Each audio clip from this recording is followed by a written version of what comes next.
Les erreurs du passé peuvent encore revenir. Donc ça le met dans un état. Ce n'est pas le problème d'être païen ou chrétien. Parce que quand on est célibataire endurci, il faut faire très attention, parce que cela peut t'entraîner à vivre dans dépravation sexuelle. C'est-à-dire quoi? Une personne normale est faite avec des sentiments de désir, parce que cela provient de l'âme. Arrivé à un certain âge, quand on a déjà atteint l'âge de 30 ans, tu n'es pas marié, 35 ans, tu n'es pas marié, surtout pour les garçons, tu es déjà dans le rang d'adultie. Quand déjà à 40 ans, tu n'es pas marié, tu es déjà dans le rang d'adultie. Parce que tu as tous les possibilités de prendre la femme, mais tu n'es pas prêt pour ça. La question qu'on peut se poser, comment cet homme fait pour satisfaire ses désirs sexuels? Quelqu'un me suit? Je ne parle pas des énigmes, parce que ça c'est le dernier point.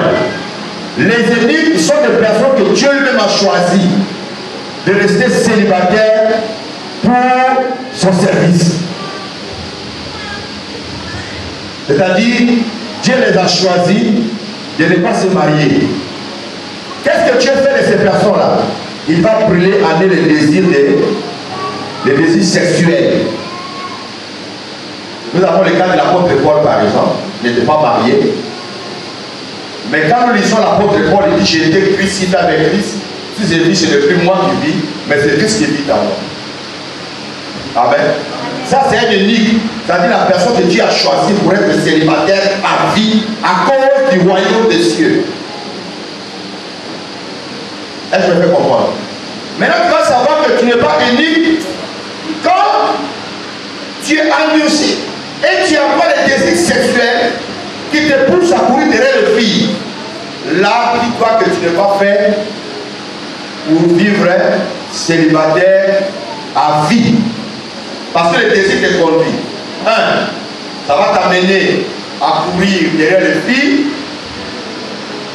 Les filles que tu vas courir derrière elles, ce n'est pas pour les prendre en mariage, mais c'est pour coucher avec les filles. Et cela peut te conduire, parce qu'il y a des risques dans ça, cela peut te conduire à prendre une fille à l'autre, à changer de race. Tu es dans noir, clair, métis. Métis blanche, albinos, tu commences à... C'est qu'on réalise que le frère ne se marie pas, ce n'est pas parce que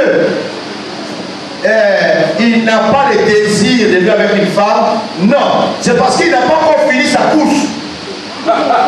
Et il croit que sa course finira un jour, mais ça n'a pas fini.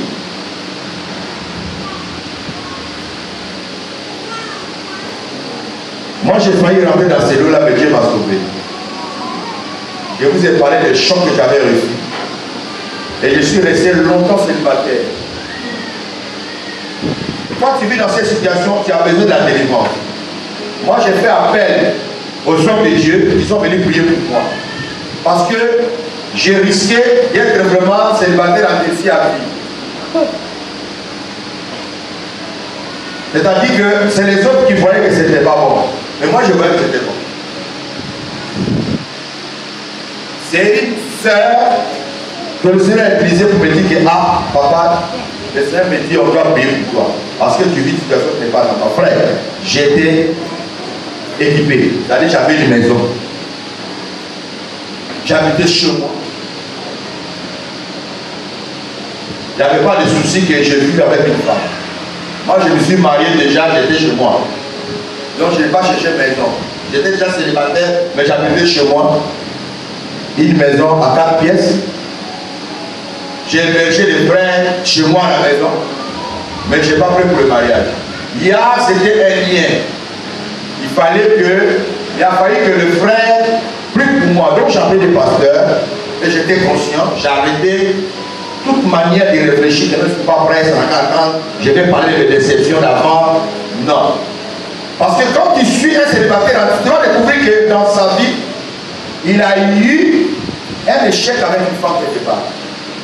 Où ça n'a pas marché. Donc c'est resté comme ça. Alors cette catégorie-là, si tu te sens prier, tu n'es pas l'unique. Il faut forcément que tu te maries. Vois les pasteurs, ils vont prier pour toi et tu seras sauvé. Dis avec moi, tu seras sauvé. Voilà. Maintenant, dernier point de célibat, c'est le célibat en concubinage. Ça, c'est le type de célibat qui est vraiment caché. On ne sent pas trop que c'est célibat. Concubinage veut dire des personnes non mariées, mais qui vivent en couple. C'est-à-dire vivent ensemble, dans la même maison. Ils ont des enfants même. Le monsieur même l'appelle déjà, c'est ma femme. La femme aussi, elle dit, c'est mon mari. Mais quand on rentre en bas, c'est-à-dire dans le sous-sol, vous savez, dans les grands immeubles là, il y a les rez-de-chaussée. Maintenant, rez-de-chaussée là, il y a les sous-sols. Tu vas voir, c'est écrit rez-de-chaussée. Derrière ça, là, il y a encore 1, 2, 3. Tu vas descendre encore en bas, en bas, en bas, en bas. C'est-à-dire, quand tu descends en bas, tu vas trouver qu'il n'y a même pas eu coco. Tu vas trouver qu'il n'y a même pas eu tonne. Tu vas trouver qu'ils n'ont jamais mis pied à la mairie, mais ils ont déjà 6 enfants. Là, c'est très dangereux ce type de célibat. Ok, nous allons lire Jean chapitre 4.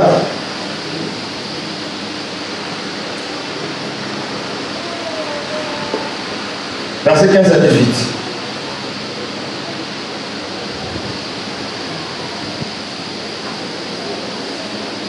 Jean 4, 15 à 18.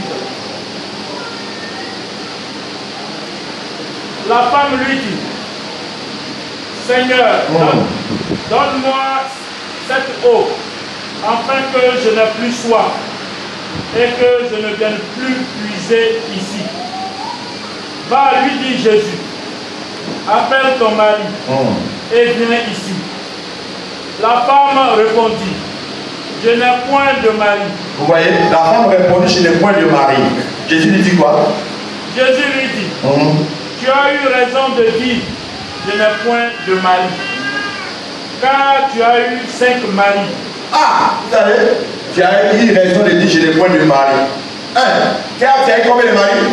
5 maris. 5 maris. On continue. Et celui que tu as maintenant. Celui que tu as maintenant, ça fait combien? Ça fait combien? Celui que tu as maintenant n'est pas ton mari. N'est pas ton mari. Ça veut dire la femme n'était pas mariée. Mais elle vivait avec un homme sous son toit. Est-ce que vous comprenez un peu? Si quelqu'un n'est pas marié, il est quoi? Le célibataire. Mais célibataire en concubinage. Cela n'est pas bon pour les corps du Christ. Et très souvent, ce sont nos frères ou nos sœurs qui vivent avec des hommes qui ne sont pas encore convertis. Ils sont dans cette situation. Si tu es dans cette situation, la première des choses que tu as à faire, c'est de régulariser ta situation avec ce monsieur. Parce que Dieu ne prend pas ça en compte que c'est un mariage. Ça peut se dissoudre à tout moment, il n'y a pas de souci devant Dieu. Peut-être que vous aurez le temps d'écouter les choses pour bien comprendre. Parce que ce n'est pas le mariage. La seule chose,